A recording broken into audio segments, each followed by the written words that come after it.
Hi, everyone. Welcome. Today we'll be presenting our student project, which is the cardiac mechanics by Sarah, Lauren, and me, Karen. Okay, to begin, we'll go with the introduction. And the purpose of this lab is to investigate how different clinical drugs influence the frog's cardiac function. We compared their effects to human medical applications to gain insight into how drugs primarily used in human settings impact the heart of another species. The experimental measurements used were heart rate, systolic contraction amplitude, and PR, and QT intervals were recorded to evaluate the chronotropic, inotropic, and dromotropic effects, as well as ventricular depolarization and repolarization to determine how each drug influences cardiac mechanics across species. So now we will talk a little bit about the three drugs that we use, which were dopamine, dantrolene, and amiodarone. Dopamine is used in hospitals for patients in shock with severely low blood pressure, bradycardia, or cardiac arrest. It is an inotropic agent that increases cardiac contraction output when the heart needs support. Dantrolene, commonly used to relax skeletal muscles and given to patients experiencing muscle spasms or at risk of exceedingly elevated body temperatures. And amiodarone is typically used in hospitals to treat patients with irregular heartbeats by maintaining heart rhythm. Okay, next we will go over the methods, which is similar to the frog's ECG lab seen in our lab manual, and we use the three drugs which were dopamine, dantrolene, and amiodarone. Okay, we will now talk about our results, and figure 1 was used to measure the calibration of the isotronic transducer. The equation obtained was the bar displacement measured in millimeters, which is equal to 0.00539 milliliters divided by millivolts times the transducer output, which is measured in millivolts. This equation was used to convert the systolic contraction amplitude from millivolts to milliliters later in the experiment. Okay, now we will go over the results for figure 2, which is labeled the electrocardiogram and contraction displacement of the frog heart. So as seen, figure 2A is shown as an example of the ECG recording of the frog's heart, using two recording electrodes. The different electrical events of the frog's heart are shown, including the SV wave, P wave, QRS complex, and T wave. All in all, these figures show the SVP, which can be seen, which represents the SV and arterial depolarization, the QRS, which shows the ventricular depolarization, the T wave, which highlights the ventricular repolarization, and we can also see the R to R interval, which is shown how we calculated from peak to peak for heart rate. We can also see the PR interval, which was calculated at the beginning of the P to the start of Q, which measures the AV conduction. We can also observe the QT interval that starts at Q to end at T and measures time for ventricular depolarization and repolarization. And lastly, the SCA, which is the end of the arterial distal to bottom of ventricular systole. Thank you. So now we will go over the table, which is the effects of dopamine, dantrolene, and amiodarone on frog cardiac muscles. So table 1 shows the effects on heart rate, SCA, and PR and QT intervals. When we added dopamine, there was an increase in heart rate, a decrease in PR and QT intervals, and also a decrease in the SCA.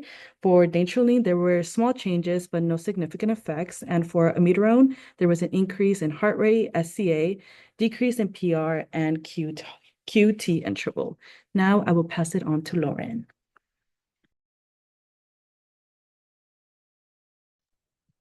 All right, hi. Before we talk about the drug effects, I'm going to do a quick summary of normal heart physiology. In nodal cells, they spontaneously depolarize in phase 4 due to the funny channels activating after the cell repolarizes, where it then lets in sodium and potassium, but mainly sodium. This reaches threshold and triggers the LTCCs to open in phase 0, causing an influx of calcium into the cell.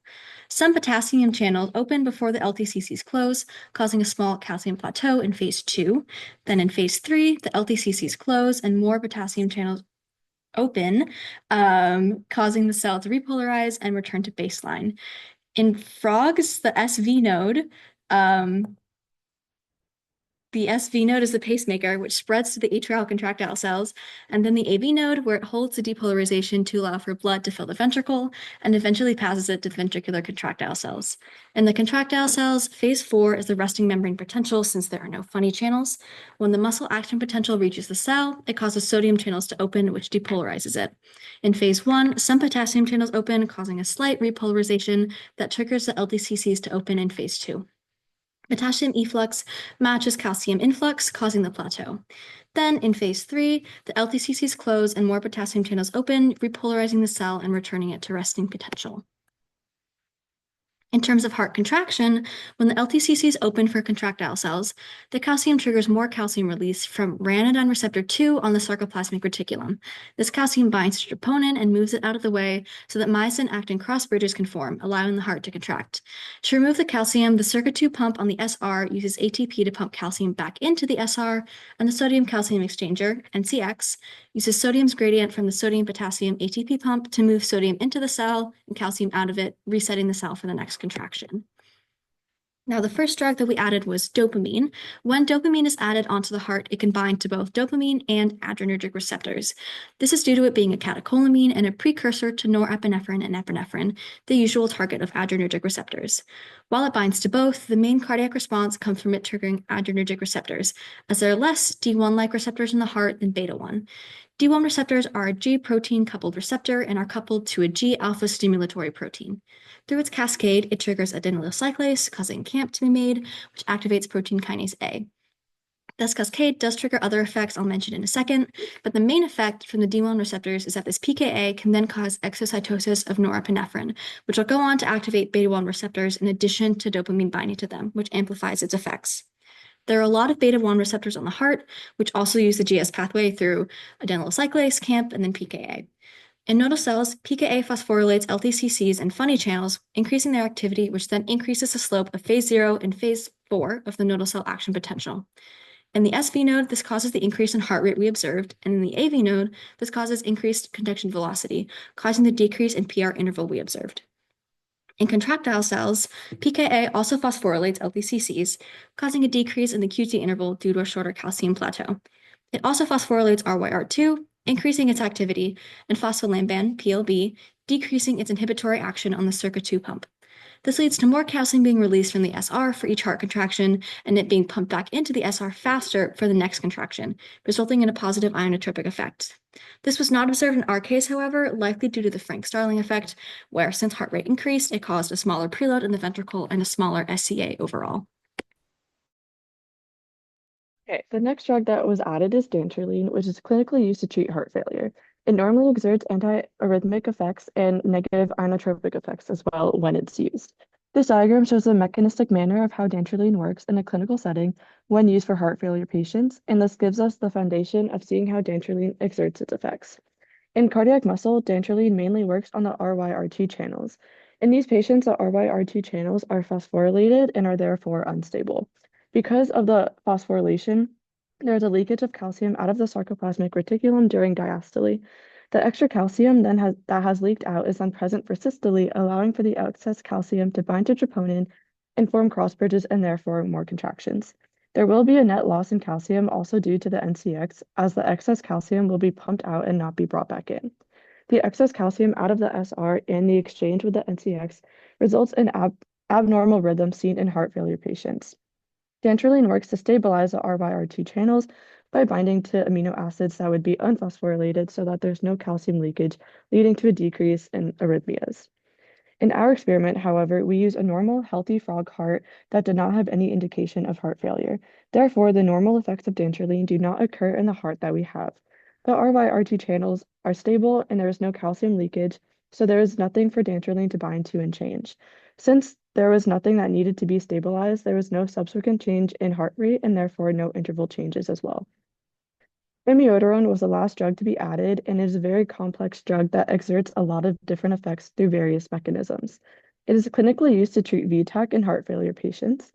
Although it does a lot of different things, its main mechanism works through prolonging action potential duration by blocking the delayed rectifier potassium currents.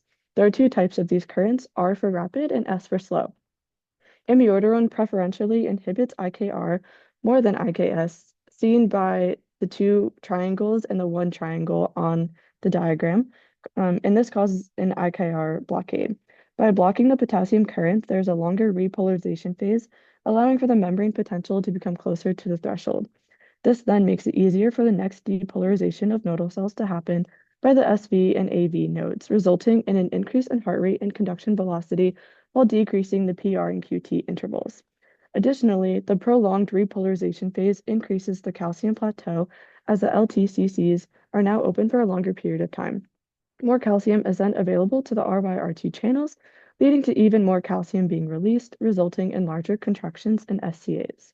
These results for the heart rate are not what was to be expected, however, as amiodarone mainly acts to decrease the heart rate. This could be due to possible differences in physiology between frog hearts and human hearts. In conclusion, various biomechanics of frog hearts have been demonstrated through this lab by experimenting with different clinical drugs. By studying the heart rate, intervals, and the SCA, we see directly how these drugs are affecting the heart. Most of the expected results were seen, except for dantrolene and amiodarone, proposing the idea that frogs may not always be reliable for modeling clinical drug applications. The difference in mammalian and amphibian hearts must be taken into account when studying pathological conditions and possible treatments. Thank you.